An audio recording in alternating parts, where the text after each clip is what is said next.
Hi everybody, this is Chance Beam with Titan Sports Academy. Today we want to talk a little bit about the curveball.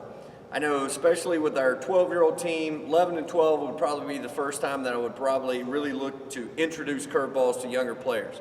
The problem that I hear is from parents and coaches are really two extremes. Once you have on one end of the spectrum, you have parents and coaches that overuse the curveball, and then on the other end of the spectrum, you have coaches and parents that are afraid of the curveball. Oh, we don't want to have little league elbow or all the things that come along with that.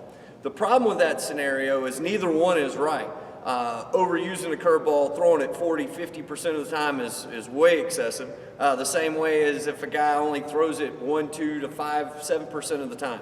The player's never really going to be able to get a feel for throwing it that little, and throwing it that much, the player's going to probably start to change his delivery and change his arm arc to be able to try to gain a little more spin on there. So a couple things we want to talk about. One, the curveball. The reality and fact is throwing a curveball and throwing properly is not going to hurt a pitcher's arm any more than throwing a fastball.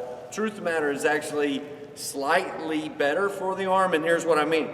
When you throw a fastball, you are going to use max arm effort, maximum arm speed. When you throw a curveball with this grip, 2C, pulling down on top, not turning, but getting on top, pulling down on the curveball, you're actually going to have slower arm speed. So actually we'll have less stress on the shoulder and elbow than the fastball at maximum arm speed.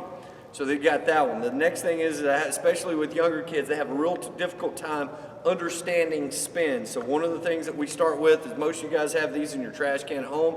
Great curveball training drill.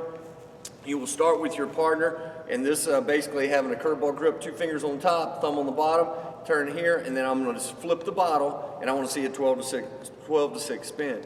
Same thing, get in a pitcher's position here, flip the bottle, 12 to 6, same bottle, going through the full delivery, and every time we're throwing that bottle, I want to see a 12 to 6 spin. Something you guys can do at home, obviously little to no cost as far as a drill, but you'll really be able to see the difference in your spin. Thanks, guys.